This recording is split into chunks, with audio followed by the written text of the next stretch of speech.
আসসালামু আলাইকুম, আপনাদের সবাইকে স্বাগতম শাহানার এগোয়। আপনারা তো জানেন বর্তমানে লাম্পির অবস্থা খুবই ভয়াবহ। সাধারণত এইগুলা ছোট বাচ্চাদের উপর বেশি ডিফেন্স করে, অ্যাটাক করে।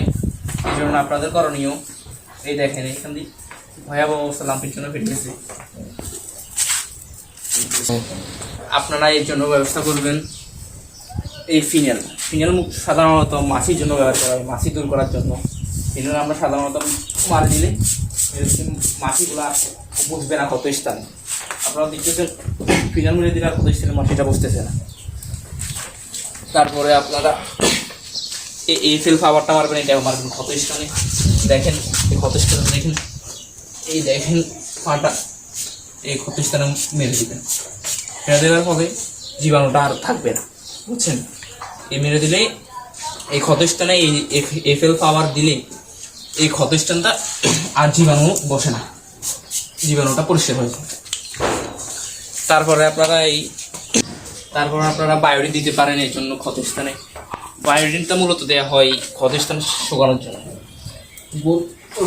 এই ক্ষতস্থান যেখানে আছে, ক্ষতস্থান বরাবর এরকম করে বায়োডিনটা দিয়ে দিবেন। বায়োডিনটা দেওয়ার ফলে আর এটা শুকাতে টানে যাবে, বুঝছেন। তারপরে আপনারা লাম্পি হয়েছে যে এটা কীভাবে বুঝবেন? লাম্পি সাধারণত বোঝা যায় এই বাচ্চার পা ফুলে যাবে, ছোটো ছোটো ফোসকাতে উঠবে, তখন আপনারা বুঝবেন এই গরুটা লাম্পি হয়েছে। দেখেন এই সাধারণত খোলাটা হয়েছে লাম্পির কারণে, ছোট্ট একটা গোল ফুলে ফেটে গেছে, এই দেখেন। তাই আপনারা বুঝবেন লাম্পি হয়েছে। লাম্পি সাধারণত কারণে লাম্পি হয় মূলত ছোটো বাচ্চাদের উপরে, বড়গুলোর উপরে হয় না। এই দেখেন এই গোটা গোটা হয়ে গেছে, এইখান দিয়ে গোটা গোটা হয়ে গেছে। লাম্পি হয় মূলত ছোটো বাচ্চাদের উপরে 7 মাস 8 মাস এইসব বয়সের উপরে বেশি অ্যাটাক করে, বড়গুলোর উপরে কম অ্যাটাক করে, বুঝছেন। এই দেখেন এই ক্ষত হয়ে গেছে লাম্পির কারণে, এই ফাটা ফুলে গেছে ভয়াবহ অবস্থায়। এটা হয়েছে পুরো লাম্পির কারণে। পুরোটা বর্তমানে আপনারা তো জানেন এই রোগের কোনো ওষুধে নেই, বাংলাদেশে এই রোগের মূলত কোনো ওষুধে নেই। তা আপনারা আমার পদ্ধতি ব্যবহার করতে পারেন, হয়তো ডাক্তারের সাথে পরামর্শ করে আমার পদ্ধতি ব্যবহার করতে পারেন। এই দেখুন এইগুলো নিতে পারেন আপনারা, এই ফিনাইলটা ব্যবহার করতে পারেন।